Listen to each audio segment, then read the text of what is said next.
Selon le livre de la Genèse, Noé aurait bâti une arche sur ordre de Dieu. Le récit du déluge dans la Bible parle du bien, du mal et de l'iniquité. La pluie tombe sur la terre pendant 40 jours et 40 nuits.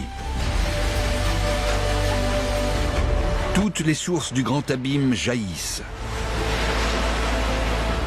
Le déluge est une manière de défaire la création. Toutes les créatures vivantes sur la terre périssent. Le déluge anéantit l'humanité. C'est une apocalypse en bonne et due forme.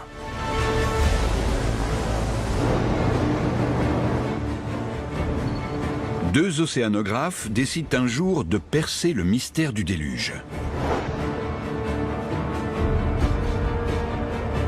La quête de Bill Ryan et Walter Pitman va durer 40 années. Une plongée à la recherche de la vérité dans les profondeurs insoupçonnées de l'histoire. On en rêve. Ça arrive très rarement au cours d'une carrière scientifique, mais ça nous est arrivé. Il pourrait s'agir du déluge décrit dans la Genèse.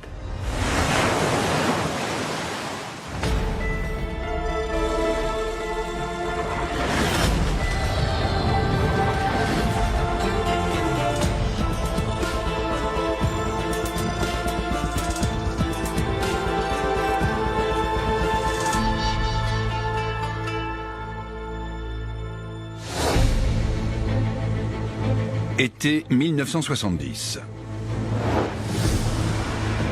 Le Glomar Challenger, un navire de 130 mètres, vogue sur la mer Méditerranée. L'équipage à son bord a pour mission d'étudier le plancher océanique situé à plus d'1 kilomètre de profondeur. Parmi les scientifiques présents se trouve un jeune océanographe, Bill Ryan. Le travail d'océanographe, quand on a la chance de partir en mer, est une aventure pleine de surprises. Et en plus, on est payé pour le faire.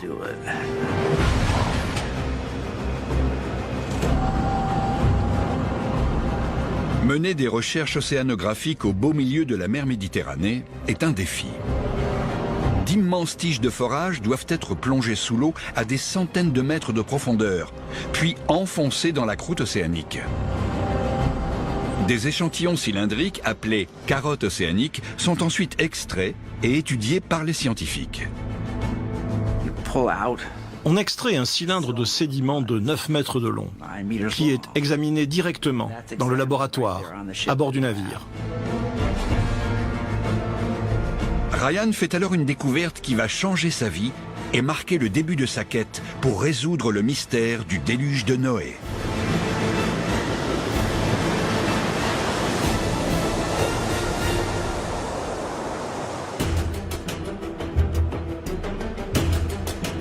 En examinant l'échantillon, il détecte quelque chose d'extraordinaire. Au cœur de la roche sédimentaire se trouve une épaisse couche de sel. Il n'existe qu'une seule explication. Il y a plusieurs millions d'années, la mer Méditerranée a été presque vidée de son eau. Nous étions face à une mer qui s'était presque complètement asséchée.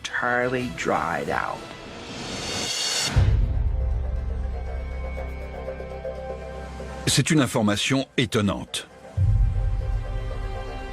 Le bassin méditerranéen était il y a 5 millions d'années une vallée asséchée et séparée des océans par une barrière terrestre située sur l'actuel détroit de Gibraltar. Cette découverte s'est faite par le plus grand des hasards. On ne s'y attendait pas du tout.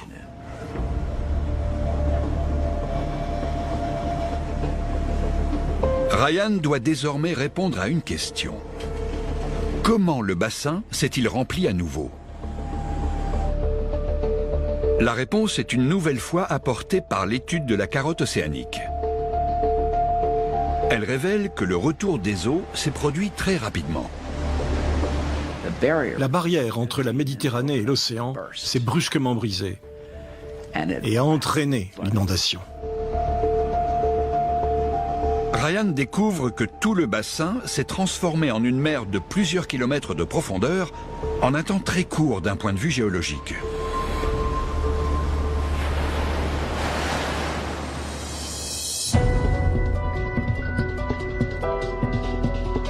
Nous sommes dans la région de New York, à l'Observatoire de la Terre Lamont Doherty.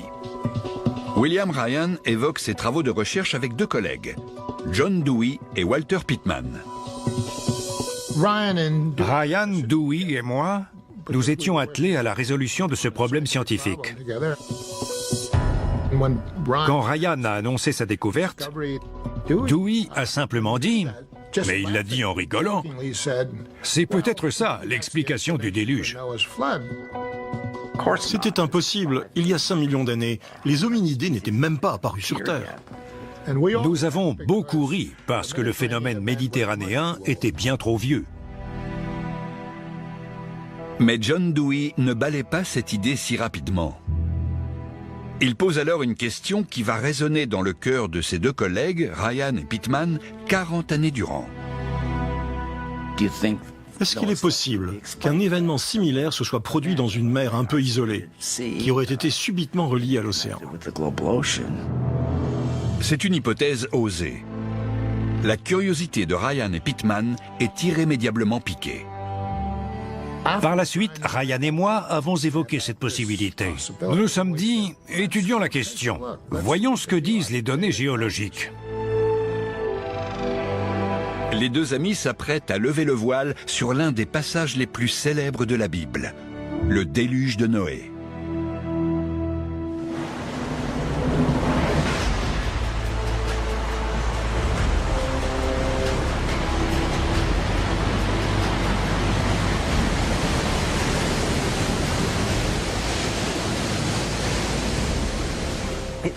Le récit commence par la rencontre de Noé avec Dieu, qui lui dit qu'en raison de l'iniquité des hommes, de leur mauvaise conduite, il a l'intention de détruire le monde et de tout rebâtir avec l'aide de Noé. Noé construit alors une arche sur laquelle pourront embarquer 2 spécimens de chaque espèce qui vit sur Terre. Puis, le déluge commence.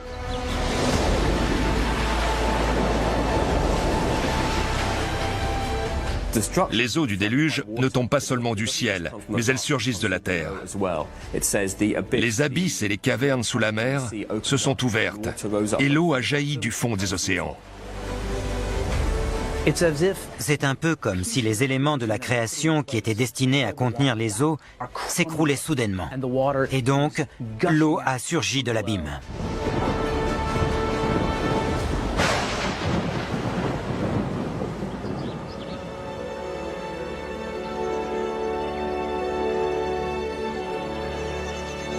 Quand la tempête prend fin, l'arche s'échoue au sommet d'une montagne.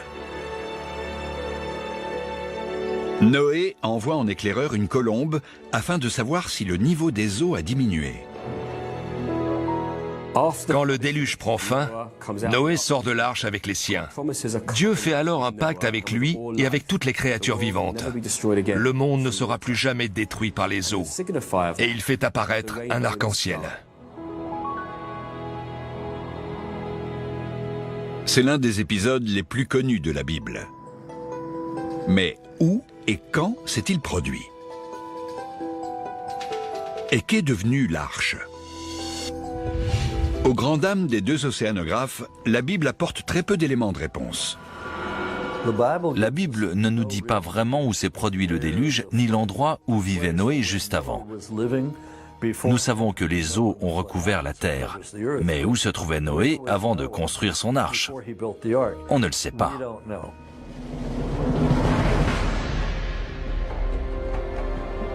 Selon la Genèse, l'endroit où se serait échouée la prodigieuse embarcation s'appelle le mont Ararat.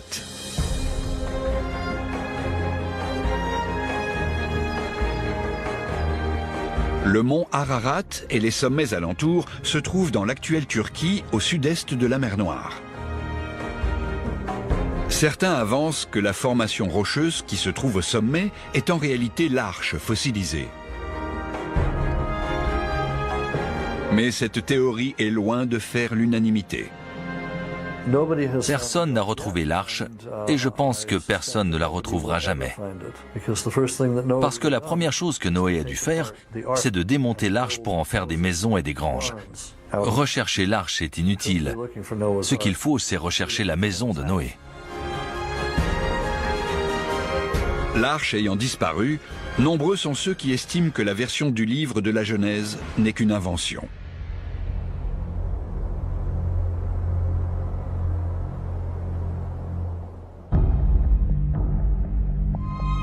Mais Ryan et Pittman ne sont pas d'accord avec cette théorie. Selon eux, il y aurait eu, il y a 5 millions d'années, des inondations catastrophiques, comme celles dont ils ont découvert l'existence dans la Méditerranée. Mais pour percer le mystère, ils doivent localiser l'hypothétique cataclysme.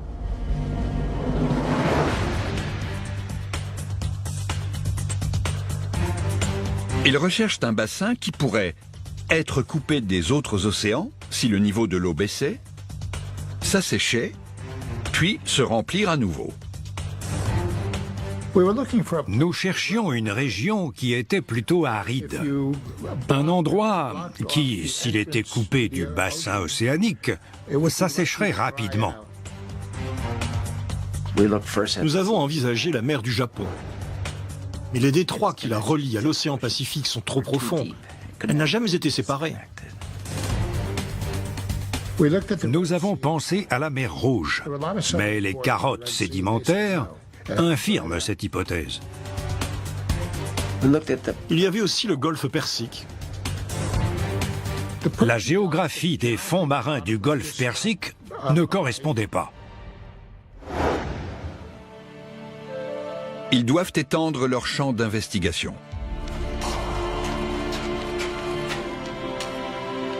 Ils finissent par identifier un bassin qui correspond aux critères de leur recherche.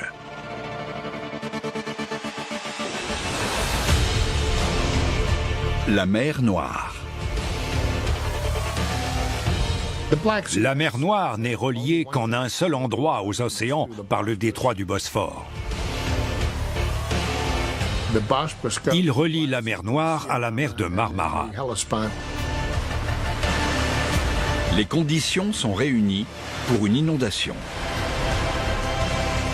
Si la mer Noire s'est asséchée, et si le niveau des océans est ensuite monté suffisamment pour dépasser la barrière terrestre du détroit du Bosphore, alors le retour de l'eau a probablement eu des conséquences catastrophiques. En 1971, les deux scientifiques décident de concentrer leurs recherches sur cet endroit du globe. Pour prouver leur théorie, ils doivent réunir des preuves physiques. Mais ils sont face à un obstacle de taille. La mer Noire est un lieu stratégique pour le régime soviétique. Nous sommes au cœur de la guerre froide, et en tant qu'Américains, il n'est pas facile de circuler librement. Il faudra attendre 2 décennies pour que tombe le rideau de fer et que Ryan et Pittman puissent enfin reprendre leur quête. L'idée était tout simplement de mettre ça de côté et d'attendre que la situation se décante pendant 20 ans.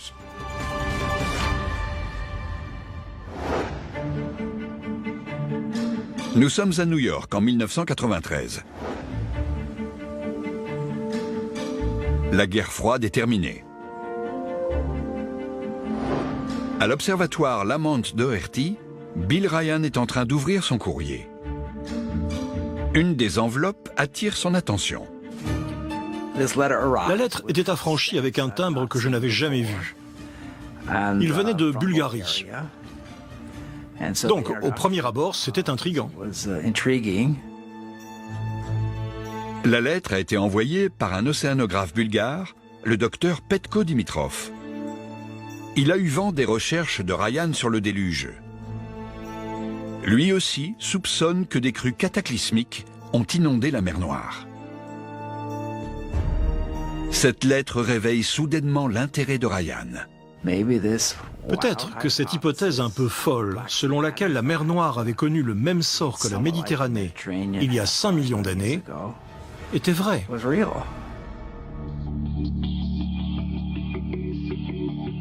Ryan souhaite poursuivre lui-même l'enquête. Mais pour ses recherches, il a besoin d'un bateau et d'un équipage. Quelques semaines plus tard, la chance lui sourit à nouveau. Il reçoit une lettre d'une équipe d'océanographes russes. Il est invité à participer à une expédition sur la mer Noire. C'est l'occasion parfaite pour mener ses recherches. Quand ils m'ont proposé ça, ça ne m'a pris que quelques nanosecondes pour dire « je suis partant ». Ryan se précipite dans le bureau de Pittman pour lui apprendre la bonne nouvelle. J'ai couru voir Walter pour lui demander si on partait. Il était un peu hésitant. Pittman est déjà allé en Russie. Et malgré le changement de régime, il se méfie de la jeune démocratie. Je n'étais pas rassuré à l'idée d'aller en Russie. Je savais que le gouvernement avait changé, mais disons que tout peut arriver. Et les différents scénarios ne m'enchantaient guère. Avec ou sans Pittman, Ryan est décidé à partir. Il accepte l'invitation et se prépare pour l'expédition. J'ai dit « je viens avec un nouveau sonar ». Ils m'ont aussi demandé un GPS. J'ai dit « d'accord ». À la dernière minute, Walter Pittman change d'avis. Après 20 ans d'attente, il ne peut se résoudre à laisser passer une telle occasion. Quelques jours avant de partir, Walter a dit « bon allez, je prends mon billet, je viens avec vous ». C'était le début d'une formidable aventure. Ryan et Pittman s'envolent pour Moscou. Ils gagnent ensuite la côte de la mer Noire au port de Gelendzhik. Le bateau de recherche sur lequel ils vont embarquer s'appelle l'Aquanaut.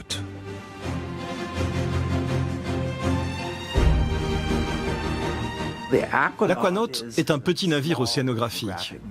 En réalité, c'est un ancien bateau de pêche. L'équipage était merveilleux. Je pense que l'idée de partir pour l'aventure avec deux Américains de nature plutôt joviale les enchantait. Les deux scientifiques sont là pour prouver que le déluge de Noé s'est produit ici, dans le bassin de la mer Noire. Il s'agit donc de découvrir des indices d'une inondation suffisamment rapide pour marquer les mémoires et inspirer la légende. Il faut aussi démontrer que cet événement cataclysmique a eu lieu au cours des 10 000 dernières années et que Noé a pu en être témoin. Ils n'ont que 2 semaines à bord de l'Aquanaut pour mener à bien leur mission. Nous sommes partis comme prévu et nous avons mis le cap sur ce qu'on appelle l'extrémité du plateau continental. L'équipage utilise un sonar appelé sondeur pour cartographier le fond marin.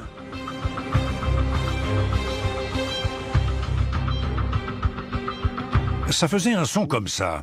Oui. Et rien que dans cette petite pulsation, il y avait beaucoup de fréquences qui se réfléchissaient sur le fond. Et c'est cette réflexion qu'on enregistrait pour l'analyser. À bord de l'Aquanaut, les océanographes attendent impatiemment les premières mesures réalisées avec le sonar.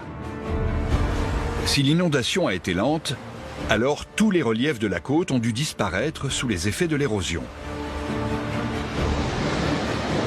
Mais si elle a été rapide, alors il doit être possible de détecter l'ancien rivage désormais submergé.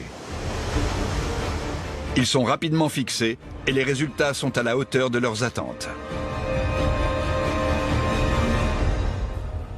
En moins d'une heure, on a découvert des anciens lits de fleuves. Puis, en avançant, on a vu des dunes de sable côtières. Le type de sédiments des couches supérieures indique qu'il y a eu un trop-plein rapide. Le niveau de la mer est monté brusquement et a inondé toute cette surface.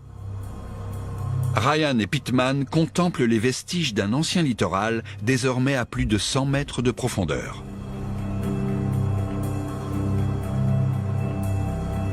Les mesures confirment que le niveau de la mer Noire était jadis bien plus bas qu'il ne l'est aujourd'hui. Mais surtout, ils permettent d'affirmer que son inondation ne s'est pas produite sur plusieurs millions d'années, mais en une fraction de seconde d'un point de vue géologique.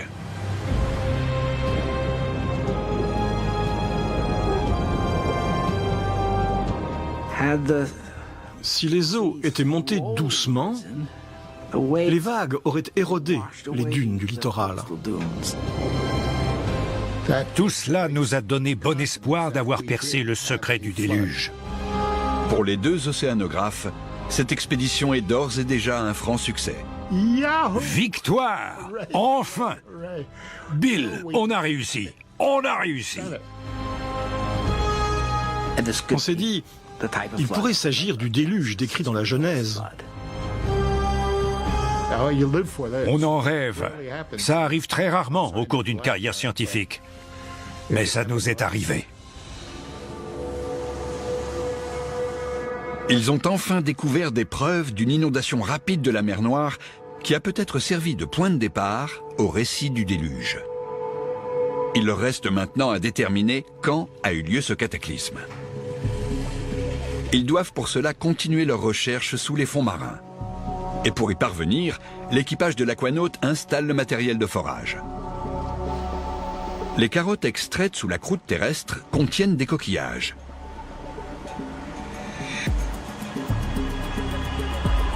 Ces coquillages, qui seront ensuite datés au radiocarbone, livreront leurs secrets. Le déluge s'est-il produit avant l'apparition de l'homme sur Terre, ou est-il possible au contraire que nos ancêtres y aient assisté ? Nous avons sous les yeux des carottes extraites des fonds marins de la mer Noire. C'est comme remonter le temps. Pour celui qui sait les lire, elles sont comme un catalogue des anciennes civilisations. Dans ce cas, il s'agit de civilisations qui ont vécu dans la mer et les océans. Ici a eu lieu le déluge, juste là. Et là, à l'endroit de ce changement de couleur, l'eau douce s'est transformée en eau salée.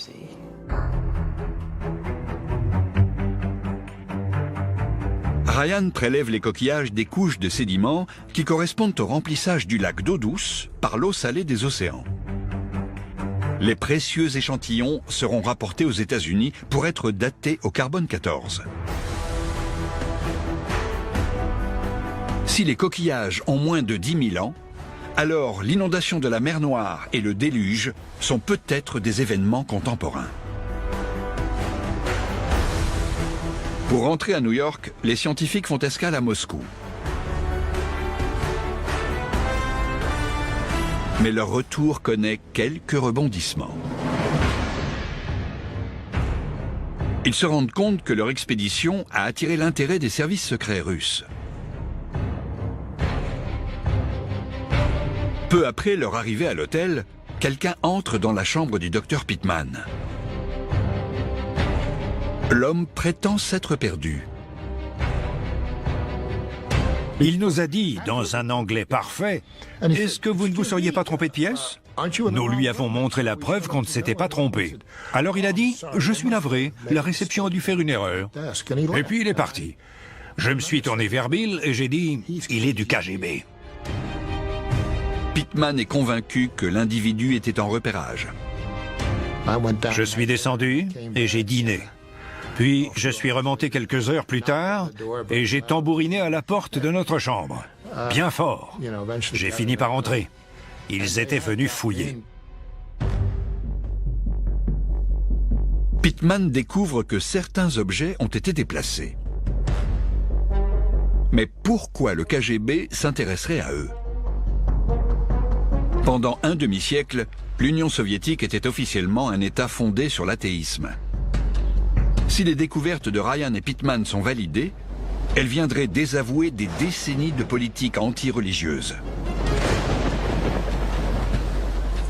Ryan craint que les précieux coquillages qu'il a prélevés ne soient confisqués.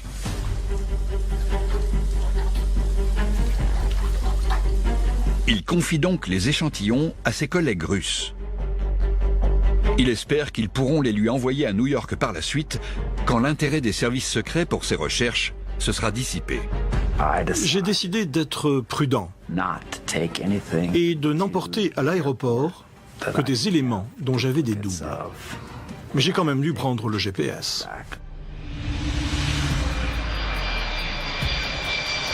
Ryan et Pittman rentrent à New York par avion.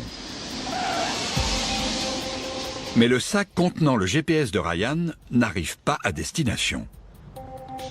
Ma valise ne m'a pas été remise. J'ai compris qu'elle avait été confisquée. Elle ne m'a été rendue que quelques jours plus tard. Étrangement, il ne manque rien. Ryan et ses collègues sont étonnés, mais ils ont un moyen de connaître l'endroit où a voyagé la valise. En allumant l'appareil, la dernière destination apparaît. Ils mettent l'appareil sous tension et consultent l'historique. Nous avions la latitude et la longitude. Nous les avons regardés sur la carte. L'équipe reste interloquée. C'était le KGB à Moscou. C'est une révélation troublante. Ils avaient pris la valise et l'avaient inspectée. Ils avaient vu cet appareil suspect, l'avaient allumé, éteint et remis à sa place. Ryan estime que les Russes ont peut-être quelques inquiétudes quant à l'objet de leur recherche. Il sait que les échantillons ne sont toujours pas en sûreté. S'ils sont confisqués, l'expédition à bord de l'Aquanaut aura été vaine.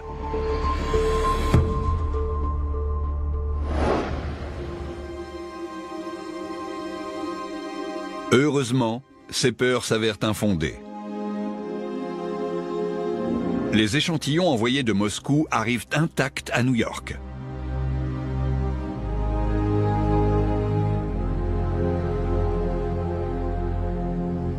Ryan envoie les coquillages de l'Institut océanographique de Woods Hole pour effectuer la datation au carbone 14. Cette analyse permettra de déterminer quand a eu lieu l'inondation de la mer Noire. Quelques semaines plus tard, Ryan reçoit enfin les résultats. J'ai reçu un appel de Glenn Jones. Il a dit « Bill, j'ai tes résultats. Est-ce que tu m'as fait une blague ?» J'ai répondu « Comment ça, une blague ?» Il a dit « Tu m'as envoyé des échantillons de la même carotte ?»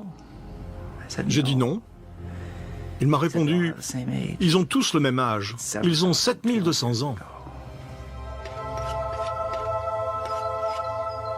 Le 6e millénaire avant Jésus-Christ correspond au néolithique. C'est l'époque où se développe l'agriculture ainsi que la fabrication de la poterie et du métal.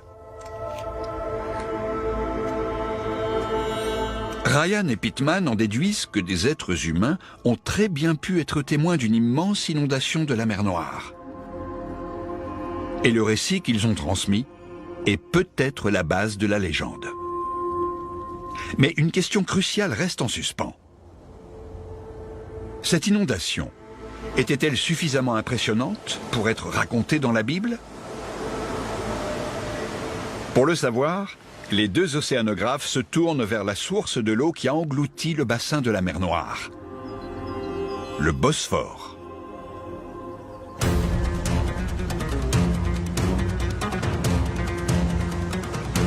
Le Bosphore sépare la vieille ville d'Istanbul. C'est le seul point de communication entre les eaux de la mer Noire et celles des océans. Ils doivent répondre à une question simple. Le débit des eaux était-il suffisant pour engendrer une inondation aux proportions bibliques?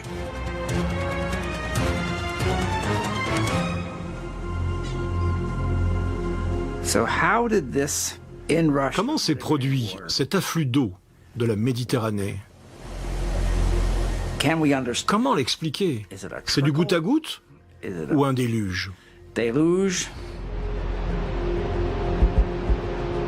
Pour comparer, Ryan et Pittman doivent réaliser une série de tests. De nos jours, les chutes du Niagara ont un débit de 88 km3 par an.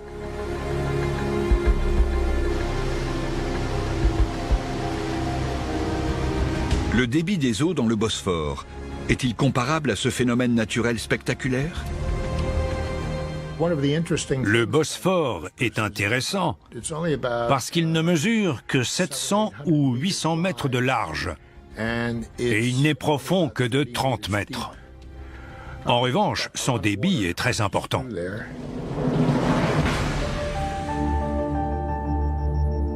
Au cours de la dernière période glaciaire, le niveau des eaux était inférieur de 120 mètres au niveau actuel. La mer Noire n'était alors qu'un lac coupé de la mer Méditerranée. Alors que la planète s'est réchauffée, les glaces ont fondu. Le niveau des océans est monté.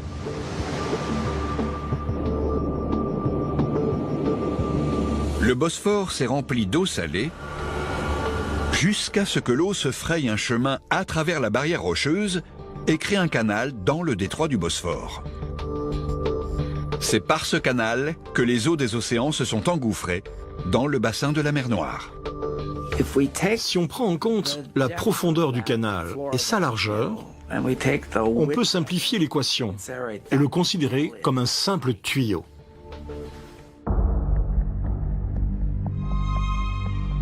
Pittman tente de calculer à quelle vitesse l'eau s'est déversée par ce canal naturel. Selon son estimation, le débit devait être entre 9000 et 18 000 km3 par an. C'est un débit colossal. Les fleuves ont en général un débit de 100, 150, voire 200 km3 par an. Le débit de l'Hudson est de 100 km3 par an. Le Nil, 100 km3 par an.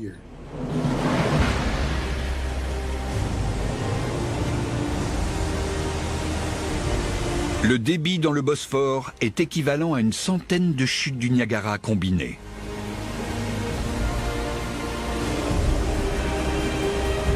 Une telle inondation aurait eu sans aucun doute des allures apocalyptiques.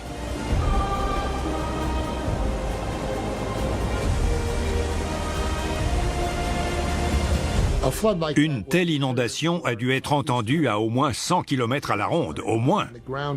Et le sol a probablement tremblé sur des kilomètres. Les gens ont dû avoir la peur de leur vie.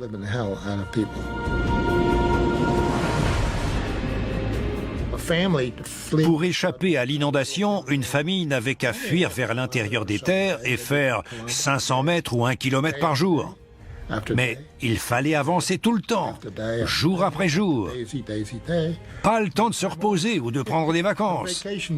Le niveau de la mer Noire est quand même monté de 50 mètres. Quand le niveau des eaux parvient à l'équilibre et que le déluge prend fin, la mer Noire s'est agrandie de plus de 150 000 km².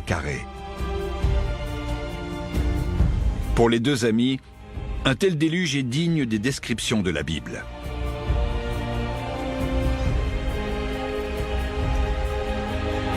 À mes yeux, chacun de ces petits groupes, accompagnés des animaux domestiques et du bétail, constitue une petite arche. La région de la mer Noire a connu des centaines d'arches, fuyant dans toutes les directions. Ryan et Pittman sont convaincus que le récit de la Genèse retranscrit la manière dont le bassin de la mer Noire a brusquement été inondé. Selon eux, cet événement a eu lieu au 6e millénaire avant Jésus-Christ et il a fait de nombreuses victimes. Mais cette dernière supposition n'est pas encore étayée par la moindre preuve.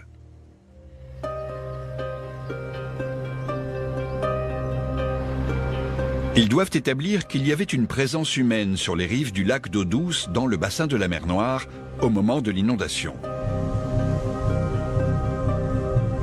Toute trace de cette colonie serait aujourd'hui submergée à plusieurs dizaines de mètres de profondeur. Si les vestiges de la colonie étaient découverts sous l'eau, Et si nous pouvions réaliser des excavations sous-marines afin de mettre au jour des artefacts de l'époque, ce serait formidable. Ryan et Pittman n'ont plus aucun financement et ne disposent d'aucun équipement pour mener leurs recherches. Mais leur travail attire l'attention d'un océanographe de renom, Bob Ballard. En 1985, c'est lui qui a localisé l'épave du Titanic. À la fin du siècle dernier, il a organisé une expédition sur la mer Noire. Le docteur Dwight Coleman était à bord du navire de recherche. Une des premières idées du docteur Ballard a été d'inspecter les côtes de la mer Noire, afin d'y déceler le moindre signe d'une occupation humaine. Il cherchait des traces d'une civilisation ancienne qui aurait été anéantie par des inondations catastrophiques. L'équipe affrète un navire de recherche, le Northern Horizon.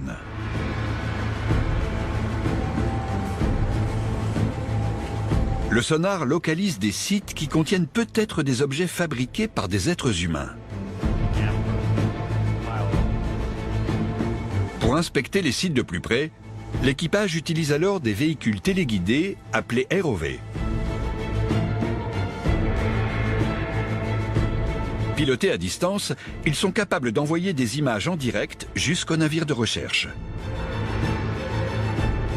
Un des sites est particulièrement prometteur, le site 82. Nous avons envoyé les véhicules téléguidés. Bien sûr, il n'y a aucune source de lumière quand on pénètre dans les profondeurs. C'est le noir absolu. Donc les véhicules étaient équipés de projecteurs qui nous permettaient de voir à 10 ou 20 mètres. À la surface, les scientifiques regardent la retransmission des images provenant des profondeurs de la mer. C'était un moment trépidant, un peu comme quand on ouvre ses cadeaux le jour de Noël. On avait tellement hâte de savoir ce qu'on allait découvrir. Ce que révèlent les caméras est saisissant.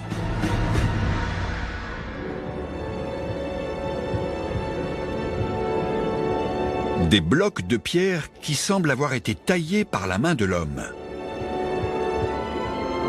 Des objets qui pourraient être des outils primitifs et des fragments de bois. L'équipe de recherche est convaincue qu'il s'agit là de la preuve d'une présence humaine. On l'a appelée la maison de Noé pour rigoler. Mais on était vraiment sur un petit nuage. On était très intrigués aussi parce qu'on ne comprenait pas tout ce qu'on voyait. Si le site 82 est bien une habitation, alors il est possible d'affirmer que les rives du lac étaient occupées avant l'inondation.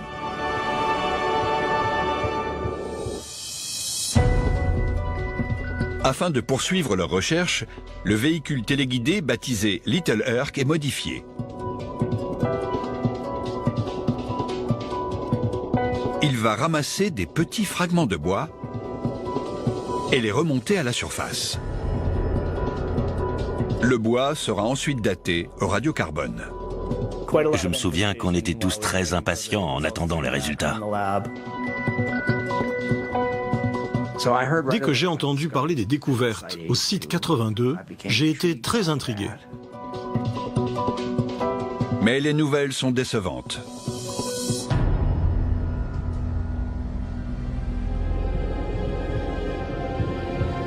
La datation au carbone 14 révèle que les échantillons n'ont que quelques centaines d'années. Il s'agit probablement de débris de bateaux de pêche qui sont tombés au fond de la mer. La preuve d'une occupation humaine à l'époque du déluge existe peut-être, mais si c'est le cas, elle est toujours noyée dans les profondeurs de la mer Noire. Ce revers ne décourage pas les deux amis. Ils sont convaincus qu'il est possible de trouver des preuves des effets de l'inondation sur les populations locales. S'il y avait des êtres humains à cet endroit, il faut trouver comment ils ont réagi, parce que seul l'homme a pu produire des récits mythologiques à propos de cet événement. Comme ils ne peuvent continuer à inspecter les fonds marins, Ryan et Pittman se cantonnent à l'exploration de la terre ferme. Toute personne qui vivait à quelques centaines de mètres de la mer Noire a forcément tout perdu. Nous ne savons pas si le plateau était occupé. Mais s'il l'était, ses habitants ont probablement été obligés de fuir. Pour retrouver ces populations déplacées, le plus logique est de chercher sur les rivages actuels de la mer Noire.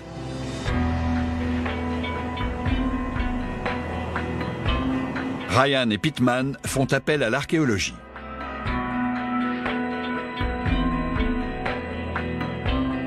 Ils sont à l'affût du moindre signe de l'arrivée subite de population aux environs du 6e millénaire avant Jésus-Christ.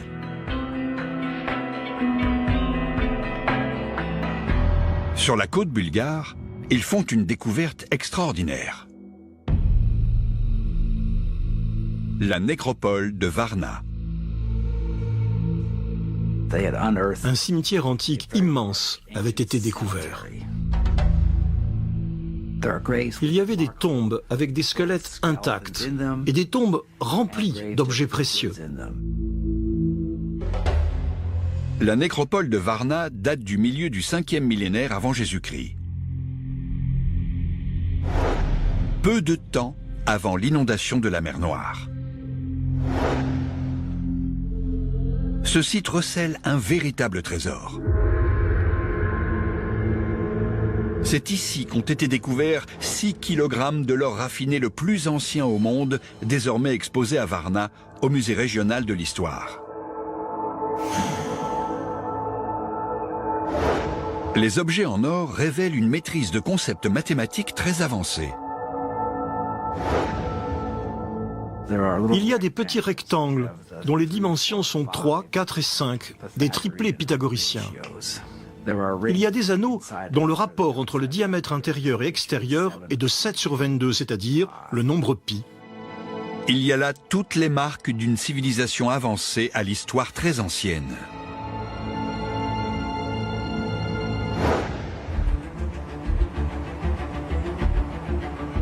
Mais Ryan et Pittman ne trouvent aucun signe de cette civilisation aux alentours de Varna. Comme si cette société sophistiquée était apparue de nulle part. Le plus étonnant est qu'il n'y a aucune trace d'antécédents. Aucune culture plus primitive dans les environs. D'où vient cette civilisation ? Pour les deux océanographes, l'or de Varna prouve qu'une civilisation a été contrainte de fuir une inondation des rivages de la mer Noire.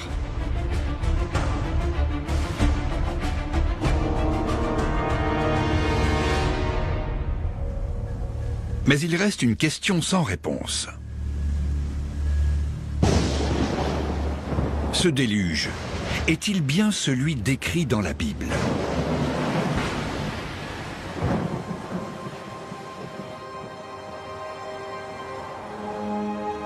De retour à New York, à l'Observatoire de la Terre Lamont Doherty, ils se plongent à nouveau dans le livre de la Genèse afin d'y trouver des indices.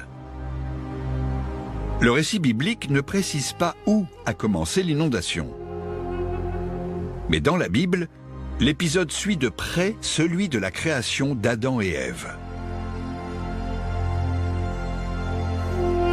Il formule l'hypothèse selon laquelle le déluge aurait eu lieu près d'Éden. Un lieu mythique que personne n'est encore parvenu à localiser. Pour Ryan, il est possible que ce paradis sur Terre ait été situé précisément autour du lac antique de la mer Noire. Pour moi, la mer Noire était, avant le déluge, une sorte d'oasis. Un jardin.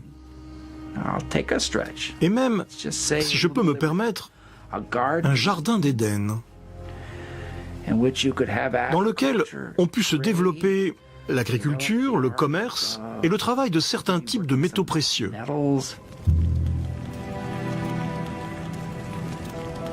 Le livre de la Genèse précise que du jardin d'Éden jaillissaient 4 fleuves. L'un d'entre eux attire l'attention de l'océanographe.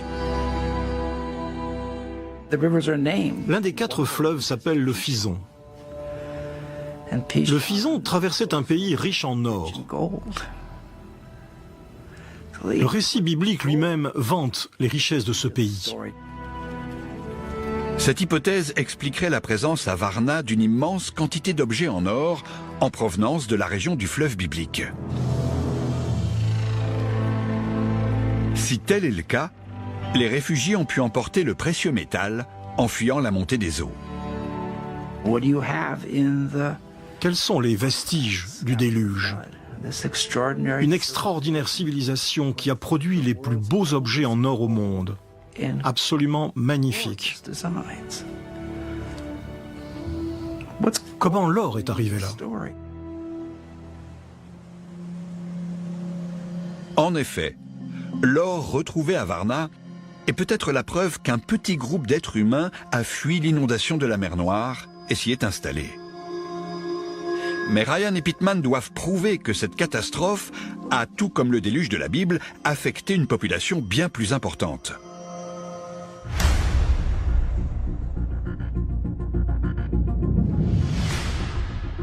À l'aube de l'humanité, notre espèce subsistait grâce à la chasse et à la cueillette. Puis la domestication des animaux et l'agriculture ont permis à l'homme de produire sa propre nourriture. Cette transformation radicale survient en Europe aux environs du 5e millénaire avant Jésus-Christ. C'est durant cette période que, selon les archéologues, l'Europe a été rapidement colonisée par des paysans venus d'Orient.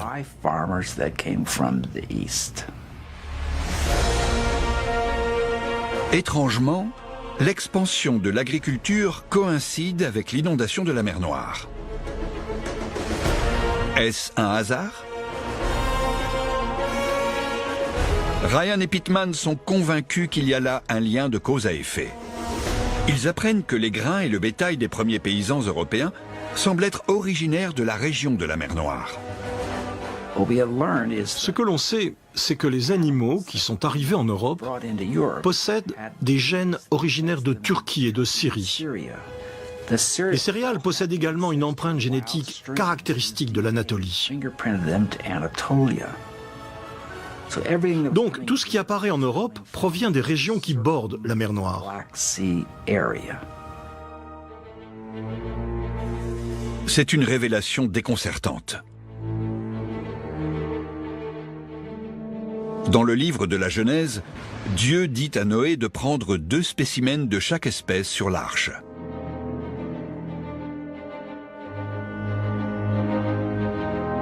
Peut-être l'arche décrite dans la Bible est-elle seulement une métaphore? Une manière de symboliser ce que les paysans devaient à tout prix emporter en cas de cataclysme. Ils avaient passé des générations et des générations à sélectionner les céréales et les animaux. Ce travail n'avait pas de prix.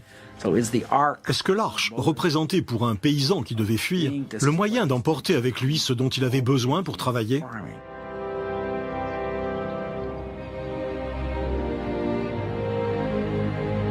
C'est une théorie captivante. Mais 40 ans après le début de leur quête, Ryan et Pittman savent que leur travail est loin d'être terminé. La quête s'est d'abord concentrée sur le déluge, puis sur les effets du déluge. Mais ce sujet nous fascine toujours. Ce que je regrette par-dessus tout, Bill, c'est que je n'ai plus 40 ans devant moi pour travailler avec toi. Ce fut une expérience merveilleuse. Mais nous avons au moins 40 jours et 40 nuits. Elle est bonne, celle-là. Pour l'heure, la théorie de Ryan et Pittman sur le récit biblique de l'Arche de Noé n'est pas corroborée par les preuves matérielles. Si elles existent, elles gisent à une centaine de mètres de profondeur dans la mer Noire. Pour les découvrir, il faudra compter sur une nouvelle génération d'explorateurs désireux de percer un jour le mystère du déluge. Je suis convaincu qu'il y a sous l'eau des preuves que nous n'avons pas encore découvertes et qui vont bouleverser le monde de l'archéologie dans le monde entier.